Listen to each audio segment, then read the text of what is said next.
You wake up, reach for your phone, and check the time before your feet even touch the floor. A few minutes later, your kitchen is warm, the coffee smells familiar, the refrigerator hums, and breakfast is waiting whenever you decide you are hungry.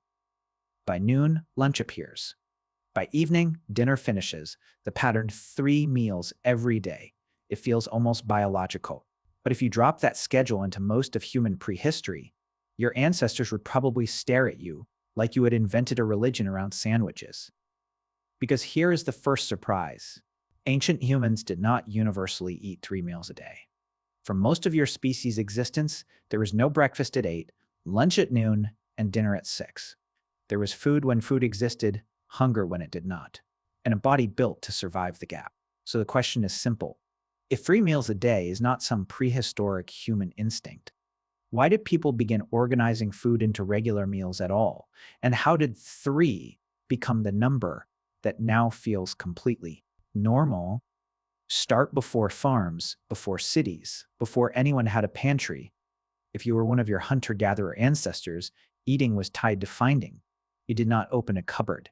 You walked, dug, climbed, tracked, cracked, cut, gathered, and sometimes came back with almost nothing.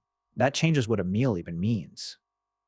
A useful clue comes from the Hadza, hunter-gatherers living around Lake Eyasi in northern Tanzania. They are not frozen copies of Stone Age people, but their foraging life shows something your supermarket world hides. Food can be eaten during the search itself. In a study published in 2016, researchers followed Hadza men for 921 hours. Across 12 camps, they found that men often ate substantial amounts while away from camp, especially honey, instead of carrying every calorie home for some scheduled meal. Think about that for a second. If you find a hive several kilometers from home, why would you wait for an imaginary lunch bell? You eat some there. If berries are ripe, you eat berries. If a large animal is brought back, the whole camp may suddenly have a feast that no clock predicted. The obvious story is that prehistoric people were constantly starving. The stranger truth is that they were constantly adapting. Your body can store energy because your food supply did not always arrive on schedule. Hunger could rise and fall around weather, migration, season, luck, and the success of a hunt. The oldest human eating pattern was not 3 meals. It was opportunity then. Something enormous changed roughly 10,000 years ago.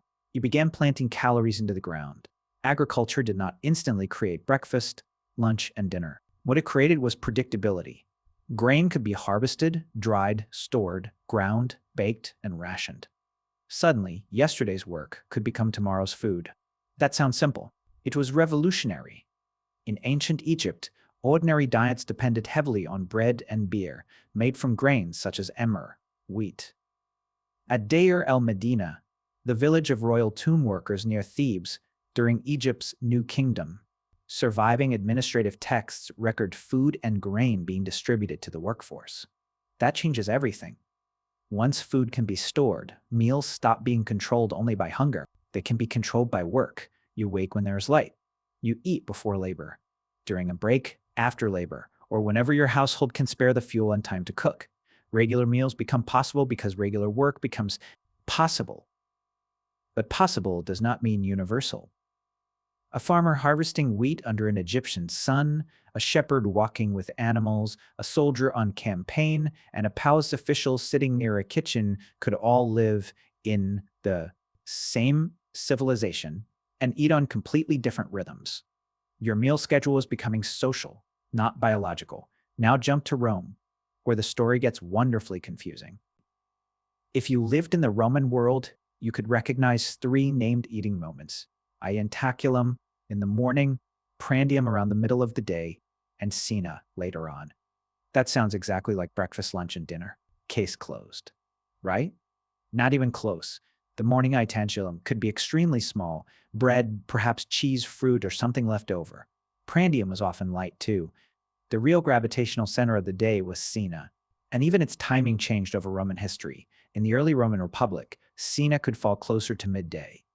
Later, especially among wealthier Romans, it drifted deeper into the afternoon or evening.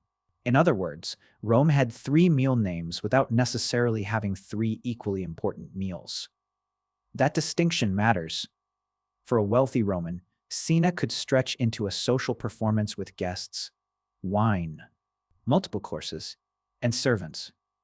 For a poorer resident, food might mean bread, porridge, vegetables, olive oil, or something bought from a street seller. Because many urban homes had limited cooking facilities. Here's what doesn't make sense until you think about it. Meals are not just units of calories, they are signals. Eating at a certain hour can show that you work with your hands, that you have servants, that you are traveling, that you are rich enough to wait, or that you are poor enough to eat whenever food becomes available. The clock on your stomach is partly a clock built by society. And medieval Europe makes that even clearer. For many people in the Middle Ages, 2 substantial meals were more normal than the modern 3. A main daytime meal might come late in the morning, or around midday, followed by a later supper. Breakfast existed, but it was not automatically treated as a universal first act of the human day. Travelers might eat early because they were already moving. Laborers could need food because they had been working since the dawn. Children, older people, and the sick could have reasons to eat when healthy adults did not. That is almost the reverse of the modern idea that everybody wakes up and immediately needs breakfast. Religion also shaped the timetable. Christian fasting rules could limit when certain people ate, and religious observance sometimes pushed the first major meal. And the hour you ate was not only about your stomach, it could also be about what your community believed your stomach was supposed to endure. Here's the part nobody talks about. Food schedules can become moral rules. By the 14th and 15th centuries, English records describe ceremonial breakfasts, connected with guilds, and breakfasts provided to workers doing exhausting labor. By the 16th century, breakfast became increasingly common among wealthier households as, well, so why was breakfast spreading? Because schedules were changing. If you rise earlier, work longer, travel farther, or organize more of life around fixed obligations, a morning meal becomes useful. Not sacred, useful. That is the pattern hiding underneath this entire story. Humans do not discover the correct number of meals. You build meal patterns around the shape of your day, and then the Industrial Revolution takes that idea and locks it to a clock. Factories are terrible at accommodating a city full of people who all decide to eat whenever their bodies feel like it. Machines, shifts, trains, schools, offices, and urban commuting reward synchronization. Everyone needs to arrive at roughly the same time, work through roughly the same blocks, and stop at roughly the same breaks. Suddenly, 3 meals fit beautifully. Breakfast gives you food before work, lunch fits into the interruption, in the middle, dinner becomes the meal you can share after everyone comes home. Food historian Abigail Carroll has traced this transformation in the United States. In the colonial period, the main hot meal called dinner was often eaten around the middle of the day. While breakfast and supper could be much lighter, then industrial work pulled people away from home. You could no longer simply walk back from a field or workshop for a large midday dinner.